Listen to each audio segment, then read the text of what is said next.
Ang programang ito ay rated SPG. Striktong patnubay at gabay ng magulang ang kailangan. Maaaring may masiselang tema, lengguwahe, karahasan, sexual, horror o droga na hindi angkop sa mga bata. Narito ang kaabang-abang na hindi nyo dapat papalampasin sa ating paboritong palabas sa EPJ Batang Quiapo. Kitang-kita sa mukha ng mag-ama na si Juancho at si Don Facundo na excited na ito na mapaghiganti ang kanyang apo na si Pablo. Kaya agad na nga pinuntahan ni Don Facundo kung saan nga nag-uusap sila ni Marcelo at Tanggol tungkol sa anak ni Marcelo na si Bubbles. Nahinto lang sila sa pag-uusap dahil dumating na nga si Don Facundo. Kaya agad sinabi ni Tanggol kay Don Facundo na pinapapunta nga daw sila ni Don Facundo sa mansyon upang doon nga ito babayaran.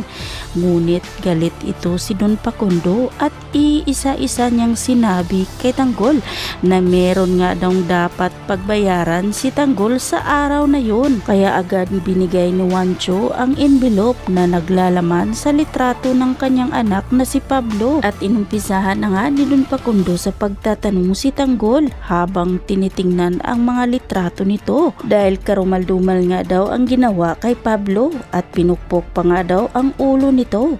Kaya gusto nga daw ni Don Facundo na mararanasan din ito ni Tanggol. Kaya naman inunahan na ni Tanggol ang mga tauhan ni Don Facundo at sumubok nga ito na lumaban.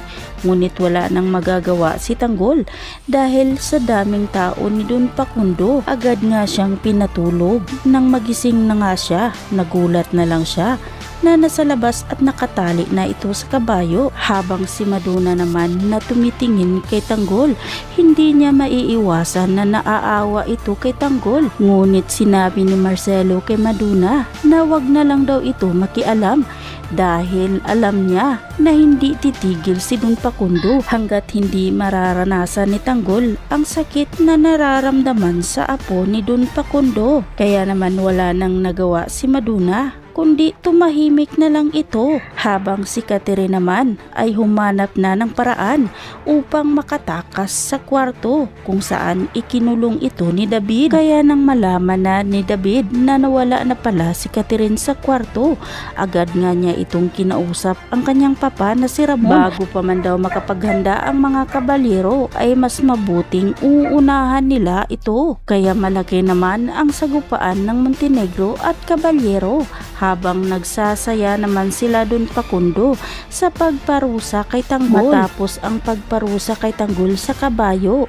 dinala naman sila sa loob upang ikuryente naman ito. Kitang-kita sa mukha ni Maduna at Marcelo na awang-awa na sila kay Tanggol at ang mga kasamahan nito. Ngunit wala nang magagawa sila Marcelo at Maduna kundi sundin ang utos ni Don Facundo. Nagmamakaawa si Tanggol kay Don Facundo na tama na.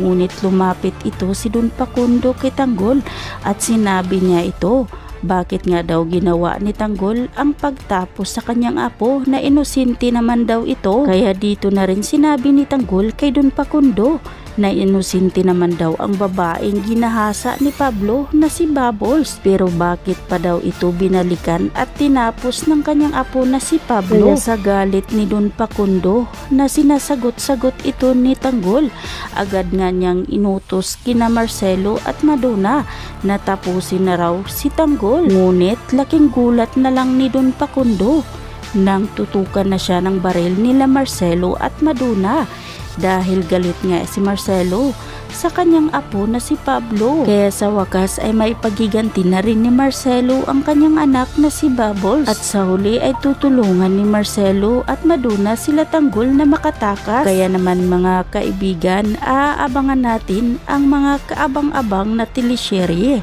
sa ating paboritong palabas sa EPJ Batang Quiapo. At wag po sana ninyong kalimutan na i-like, i-share at pahingi na rin ng isang subscribe. Maraming salamat sa inyong panunood.